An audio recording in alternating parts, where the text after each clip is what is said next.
I didn't set out to lose myself. No one does, really.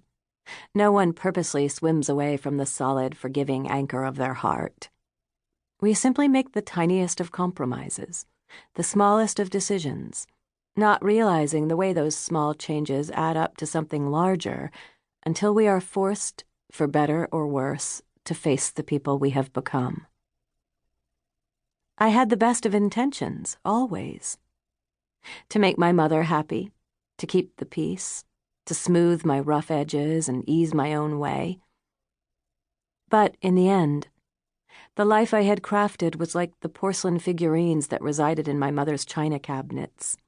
Smooth, ornate, but delicate and hollow. For display only. Do not touch. Long ago, I might have called myself an artist. As a child, I drew on every blank surface I encountered, including, to my mother's dismay, the walls, deliciously empty front pages of library books, and more than a few freshly ironed tablecloths. In high school, I spent hours in the art room after school, painting until the sun coming through the skylights grew thin, and the art teacher would gently put her hand on my shoulder and tell me it was time to go home. Lingering under my Anais perfume was the smell of paint, and the edges of every textbook I owned were covered with doodles and drawings. On the weekends, I hid from my mother's bottomless disapproval in the basement of our house, where I had set up an easel, painting until my fingers were stiff and the light had disappeared, rendering the colors I blended on the palette an indiscriminate black.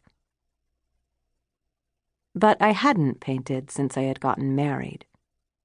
Now I spent hours leading tour groups through the Stabler Art Museum's galleries, pointing out the beautiful blur of the Impressionists, the lush clarity of the Romantics, the lawless color of abstract expressionism. As we moved between the rooms, I showed them the progression of the paintings, movement washing into movement like the confluence of rivers, the same medium, the same tools, yet so completely different in appearance, in intent, in heart. No matter how many times I explained it, it seemed beautifully impossible that Monet had been creating his gentle pastorals less than 100 years before the delicious chaos of Jackson Pollock's murals. It was almost enough. Usually, Tanis took the older kids.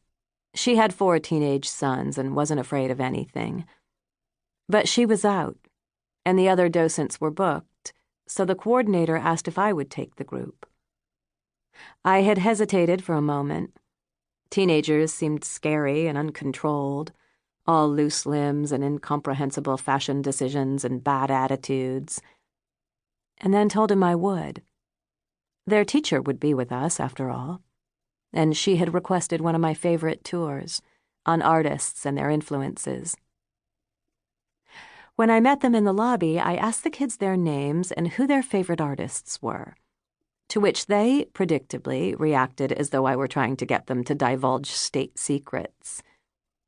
Their teacher, Miss Pine, was young and slender, with hair that fell loose around her shoulders, more knot than curl, as though she wound her fingers in it all the time. I, and most of the women I knew, wore slim sheath dresses with elegant scarves, an acceptably polite pop of color, but Miss Pine was wrapped in a pile of boysenberry-colored fabric that looked less like a dress and more like a collection of handkerchiefs that had been safety-pinned together. She must have been wearing bracelets or bells, because she jingled as she moved. Either that or she was hiding a number of out-of-season reindeer underneath those swathes of fabric. "How long have you been teaching?" I asked, making conversation as we headed to the first stop on the tour, followed by our little ducklings, the floors creaking agreeably beneath our feet. "Almost 10 years," Miss Pine said, smiling at me. I must have made a face of horror because she laughed, a light sound with a rough edge that made me smile just to hear it. "They're not so bad, are they?" Glancing over my shoulder at the kids, who meandered along in our wake as we climbed the wide marble staircase to the second floor, I laughed too. Not so bad. The boys were bouncing off each other like pinballs. A couple of the girls walked with their heads bent together in the inimitable intimacy of teenagers. A few others drifted off to the edges of the staircase to look at the paintings that lined the walls or the sculptures on the landing.